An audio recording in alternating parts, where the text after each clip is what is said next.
Buenos días a todos.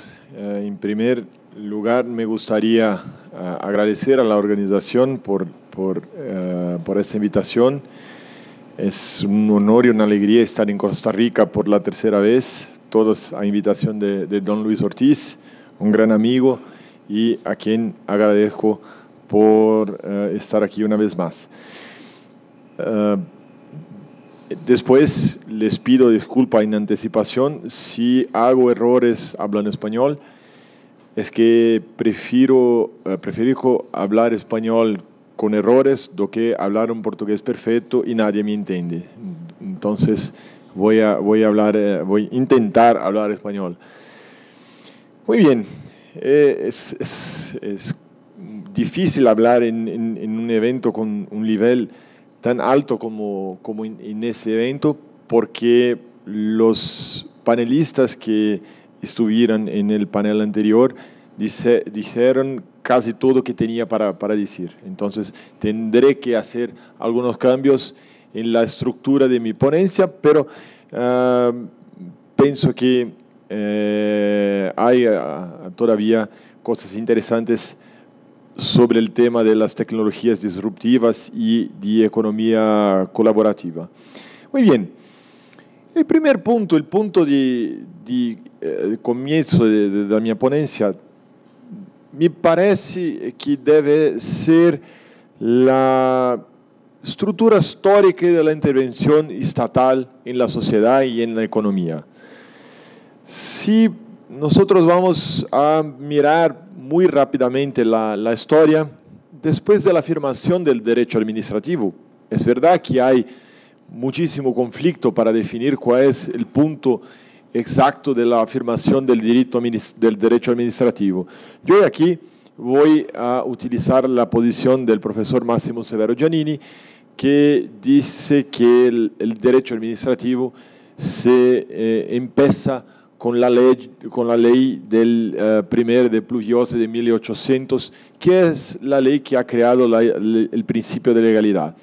Asumiendo que el derecho administrativo surge en este momento, las técnicas de intervención estatal se afirman a lo largo del siglo del 1800 como un conflicto entre las ideas vigentes de liberalismo y la necesidad de armonización, la necesidad de equilibrio entre la sociedad.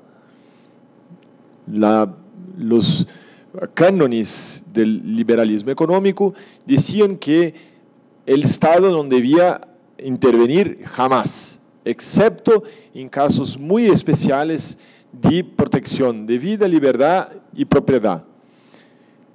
A lo largo del siglo XIX,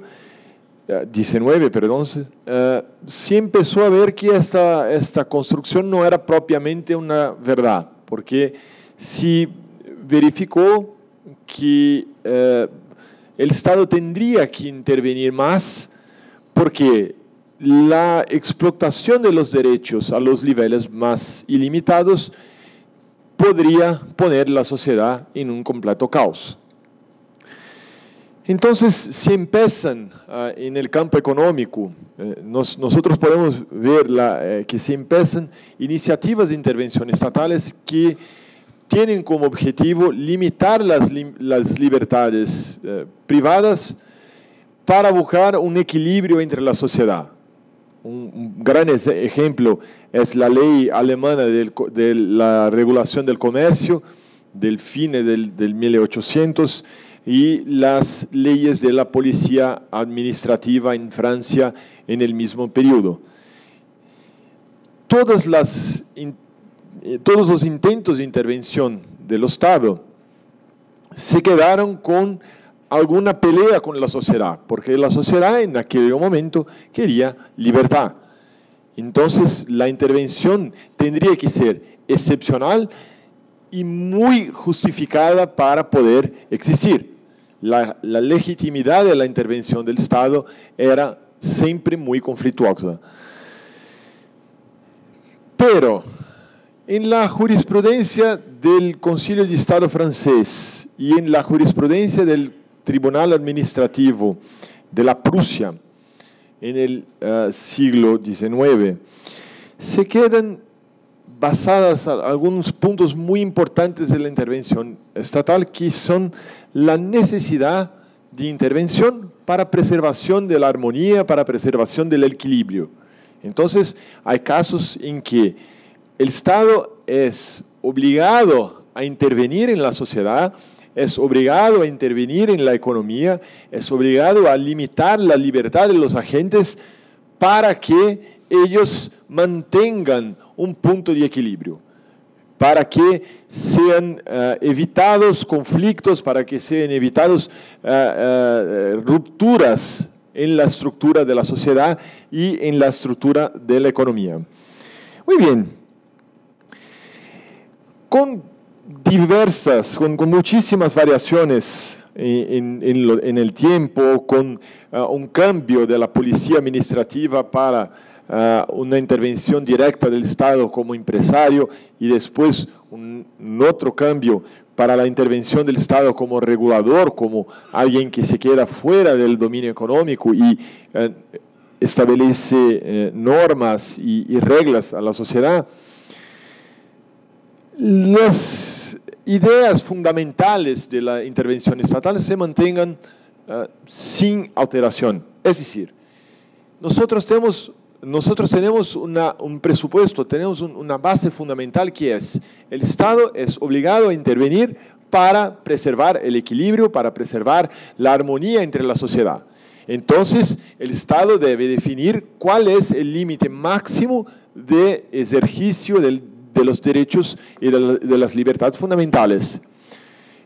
Con el tiempo son diversos los mecanismos para esa definición, y hoy me parece que la idea de proporcionalidad como propuesta por los alemanes es una idea muy interesante, porque es una idea que asume que los derechos tienen un límite muy grande, en abstracto, pero que en la realidad deben ser contenidos en casos de conflicto según una idea de proporcionalidad que establezca el límite máximo de intervención estatal, la necesidad de intervención estatal y el equilibrio entre la intervención y los fines a que se propone esta intervención.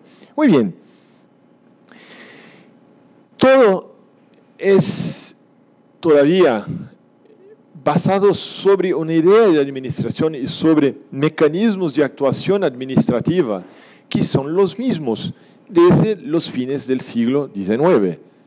Es decir, nosotros tuvimos la oportunidad de ver una evolución muy grande de las relaciones sociales, tuvimos la oportunidad de ver una evolución muy grande de la relación entre ciudadano y Estado, una afirmación muy grande de los derechos individuales de los ciudadanos contra el Estado y un deber de respecto a esos derechos para el Estado, los que se llaman en alemán los Abwehrrecht.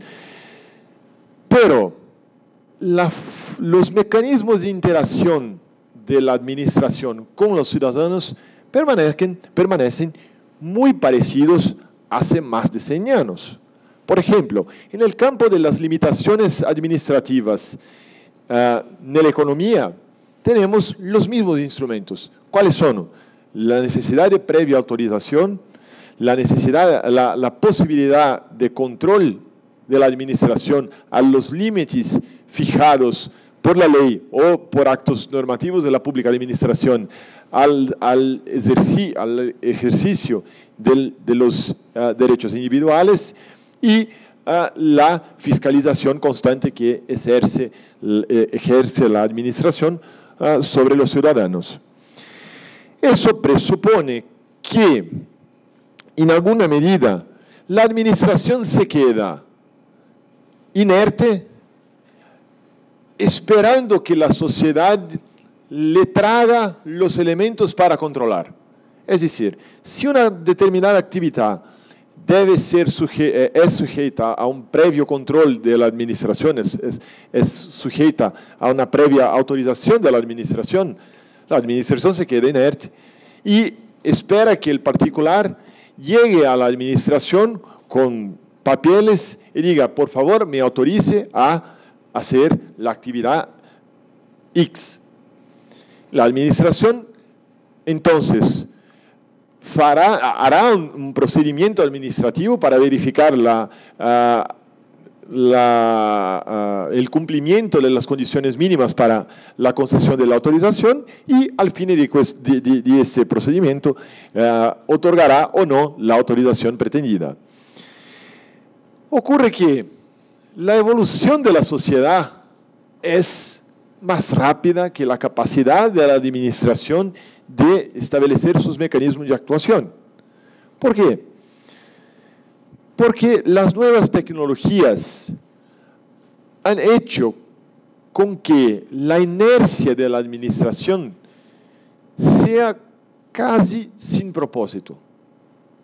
Por ejemplo, hace 20 años, si yo quisiera ofrecer los servicios de transporte de pasajeros en la ciudad, yo tenía que, en alguna forma, hacer un anuncio de mi transporte, porque si yo me movimento con mi coche sin decir que estoy abierto para transportar a las personas, nadie me va a descubrir.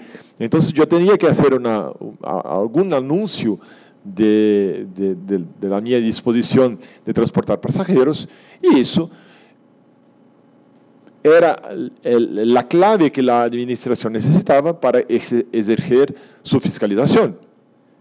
La administración podría decir, no, usted no ha obtenido la previa autorización que es necesaria, entonces no puedes ejercer esta actividad. Con las nuevas tecnologías, yo puedo buscar un coche para me llevar y nadie lo sabrá. Aquí en Costa Rica, ayer, yo llegué en el aeropuerto, necesitaba un Uber para irme al hotel, y cuando fui a entrar en el coche, iba al banco trasero y el motorista dijo, no, por favor, al frente, en la frente, por favor, porque Uber es todavía prohibido en Costa Rica, entonces tenemos que mostrar que no es un transporte de Uber. Ok. Vimos la policía no es posible que la policía saiba que yo soy un pasajero de Uber. Entonces, los instrumentos tradicionales de control de la administración no se hacen más tan efectivos como fueron en el pasado. Por ejemplo, ya tenemos en muchísimos países, Brasil incluido, la posibilidad de bancos 100% electrónicos, bancos que no tienen posto, que no tienen nada.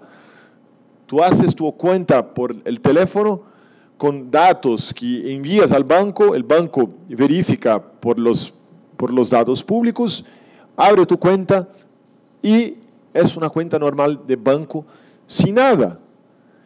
Los mecanismos tradicionales de control, de irme al banco, entregar a la persona mis documentos, hacer una verificación personal, no son más necesarios. Y la regulación bancaria tendrá que aceptar eso. Eso fue una pelea en Brasil, porque la regla de apertura de cuentas determina que el banco haga una verificación personal del individuo, del tenedor de la cuenta. Pero eso no es más necesario. Entonces, nosotros tenemos que entender, en primer punto, que los mecanismos tradicionales de actuación de la administración pública están desafiados. No hay las dinámicas sociales, las formas de interacción entre los agentes económicos han puesto en conflicto los mecanismos más tradicionales de actuación. El procedimiento administrativo con papeles que van y que vuelven, con todos los mecanismos tradicionales, todavía son necesarios y son importantes en algunos puntos, pero para otros no son más necesarios. Después, me parece que nosotros tenemos una discusión sobre la regulación, como si la regulación fuera ab inicio necesaria.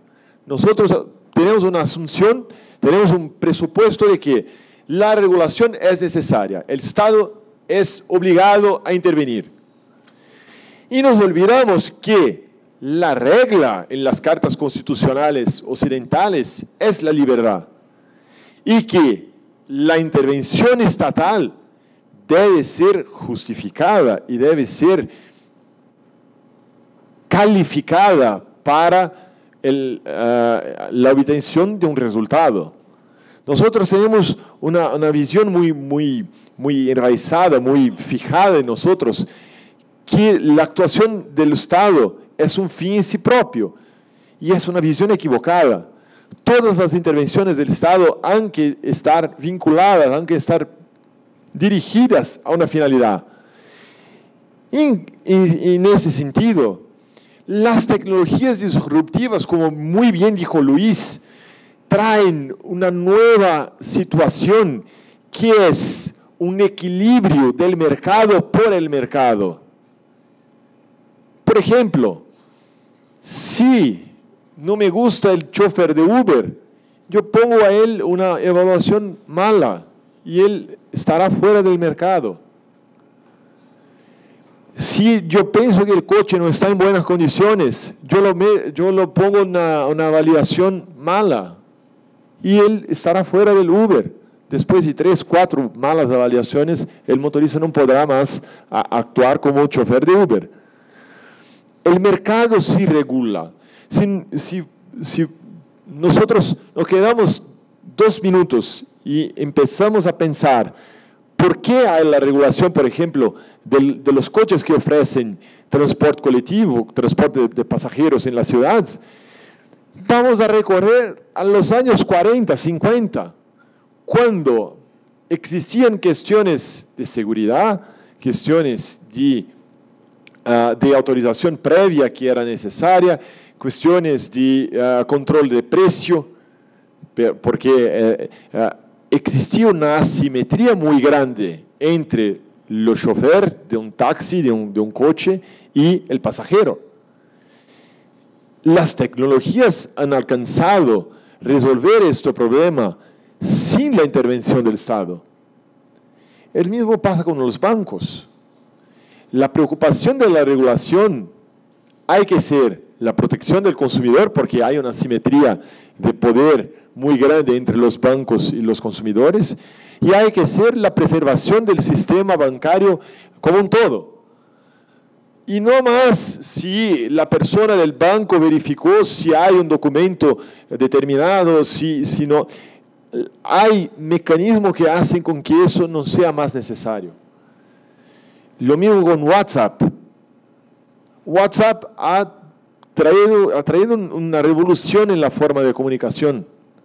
Hoy yo puedo ahora mandar una foto a mi mujer y decir, mira, estoy aquí en el Congreso, muy bien, en Costa Rica.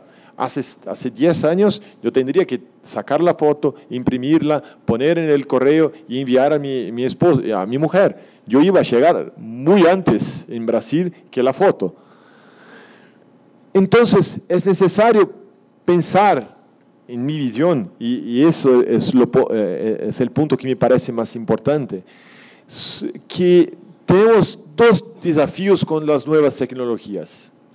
El primero, pensar cómo la administración debe agir para garantizar un equilibrio de mercado. Por ejemplo, ahora en Brasil hay una discusión muy grande sobre una ley federal para el Uber.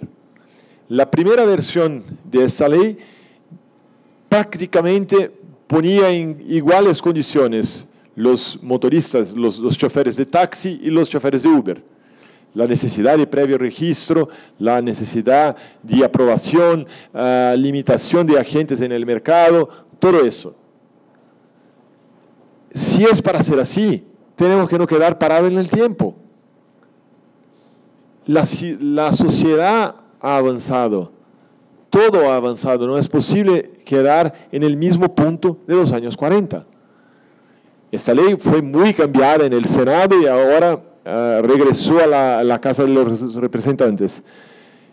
Pero, en cualquier caso, el presidente ya dijo que va a vetar completamente la ley. ¿Por qué? Porque hay un avance. Es imposible. Nosotros, muchas veces, defendiendo la regulación, defendiendo la intervención del Estado, estamos a defender monopolios, mercados, posiciones de mercado que sean extremadamente no competitivas. Por ejemplo, en São Paulo, cuando llueve, no hay taxis. O, por ejemplo, las partes más pobres de la ciudad no tienen taxis. Es simple. Yo pienso que eso es un reflejo interesante de la idea de servicio público. La idea de servicio público se quedó hoy en la sociedad como una forma de protección de mercado. Los taxistas, por ejemplo, en São Paulo dicen, nosotros somos servicios públicos. No, no son. No es porque hay precios regulados y porque hay barreras de ingreso al mercado que es un servicio público. Tanto es así que en São Paulo no hay universalización y no hay continuidad de los servicios de taxi. Los taxistas se quieren quedar en los puntos más ricos y más movimentados de la ciudad. Eso es el inverso del servicio público. Entonces, tenemos que pensar que la regulación en ese sentido no puede ser utilizada como una forma de preservación de posiciones privilegiadas.